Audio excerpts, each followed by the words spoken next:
आज का हमारा टॉपिक है define a ratio, proportion and variation. आइए देखते हैं कि रेशो क्या है और इसका इस्तेमाल क्या है।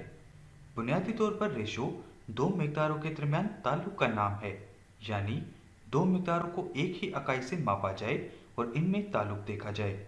अब हम एक एग्जाम्पल डिस्कस करते हैं। अगर एक क्लास में एक स्टूडेंट फर्स्ट आता है और दूसरा सेकंड आता है, तो जो बच्चा फर्स्ट आता है इसको 700 रुपीज़ मिलेंगे और सेकंड आने वाले को 600 रुपीज़ मिलेंगे।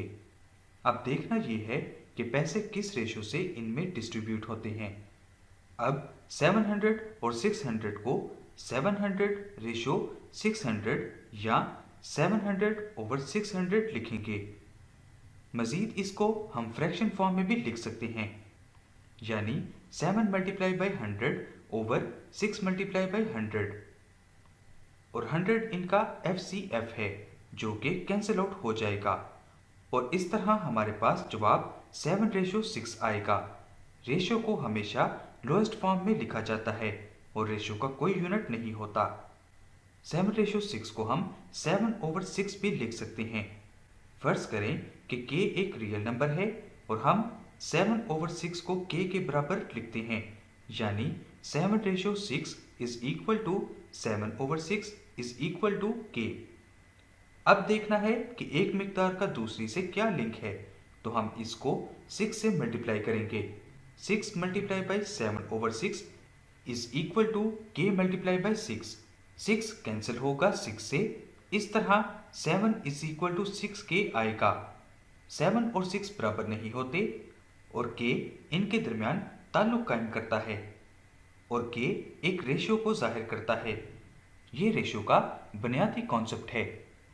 अब अगर इसी मिसाल को दोबारा देखें, यानी बिलाल और अली में पैसे 7 रेशो 6 के हिसाब से डिस्ट्रीब्यूट हुए। अगर प्राइस को बढ़ाना चाहते हैं तो अमाउंट को भी बढ़ाना पड़ेगा। अगर 1000 से मल्टीप्लाई करेंगे तो अली को 7000 मिलेंगे और बिलाल को 6000। मजीद रेशियो के कॉन्सेप्ट को समझने के लिए फर्ज करें A और B रेशियो हैं। इसमें A को फर्स्ट टर्म और B को सेकंड टर्म कहेंगे और ये टर्म्स रेशियो निकालते हुए इस्तेमाल होती हैं। एक अहम बात यह है कि जिस नंबर से डिवाइड करना हो वो नंबर ज़ीरो नहीं होना चाहिए, यानी रेशियो A रेशियो B में B is not equal to zero होगा। अगर ऐसा होगा तो रेशियो अनडिफाइंड होगी।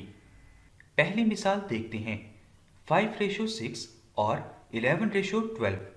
पहली रेशियो की फ्रैक्शन फॉर्म 5 ओवर 6 है और दूसरी रेशियो की फ्रैक्शन फॉर्म 11 ओवर 12 है। रेशियो के न्यूमरेटर और डिनोमिनेटर्स को एक जैसा बनाकर इनका कंपैरिजन किया जा सकता है। अगर डिनोमिनेटर्स को सेम करना है तो 6 को 2 से मल्टीप्लाई करेंगे तो 12 बनेगा और 5 को 2 से मल्टीप्लाई करेंगे तो जवाब 10 होगा। 5 multiply by 2 over 6 multiply by 2 is equal to 10 over 12। Same denominator को कंपेयर करना भी आसान होता है, जैसा कि नंबर 5 नंबर 6 से और नंबर 10 नंबर 11 से छोटे हैं। इसलिए 5 रेशो 6 11 रेशो 12 से छोटी है। इसको 5 ratio 6 is less than 11 ratio 12 की फॉर्म में भी लिख सकते हैं। क्वेश्चन नंबर 2, 22 रेशो 27 और 32 रेशो 45।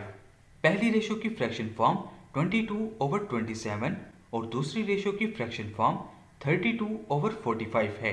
एक न्यूमरेटर को हासिल करने के लिए 22 और 32 को लेंगे।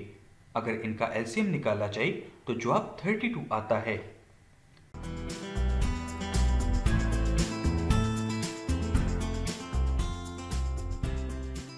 थर्टी टू को 11 से मल्टीप्लाई करें तो जवाब 352 आता है। सेकंड रेशो को 11 से ही मल्टीप्लाई करेंगे और 11 से ही डिवाइड करेंगे। 32 multiply by 11 over 45 multiply by 11 is equal to 352 over 495। अब अगर पहली रेशो को 16 से मल्टीप्लाई करें तो ये जवाब आता है 352 ओवर 432। अब दोनों रेशोज के न्यूमरेटर एक जैसे हैं, जबकि जिस रेशो का डिवाइजर बड़ा हो तो नंबर छोटा हो जाता है। इसलिए हम कह सकते हैं कि कि 22:27 बड़ी है 32:45 से। What is proportion? इस लेक्चर में हम प्रोपोर्शन के बारे में बात करेंगे। दो रेशोज की इक्वालिटी को प्रोपोर्शन कहते हैं। इस मिसाल में अली, बिलाल, आमना और किरण में प्राइस लिस्ट की रेशो 5:7 है। मिसाल में अफराद मुख्तलिफ हैं लेकिन रेशो बराबर है। ऐसा भी हो सकता है कि अली को 500 रुपये और बिलाल को 700 रुपये मिले हों। आमना को 5000 और किरण को 7000 मिले हों। अगर अली और बिलाल को ए बी और आमना और किरण को सी डी कहा जाए तो कहा जा सकता है कि ए रेशो बी बराबर है सी रेशो डी के।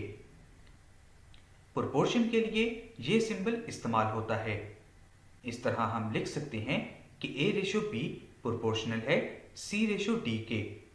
पहली रेशो में ए को फर्स्ट टर्म, बी को सेकंड टर्म और दूसरी रेशो में सी को थर्ड टर्म और डी को फोर्थ टर्म कहते हैं। तो ये था हमारा आज का लेसन।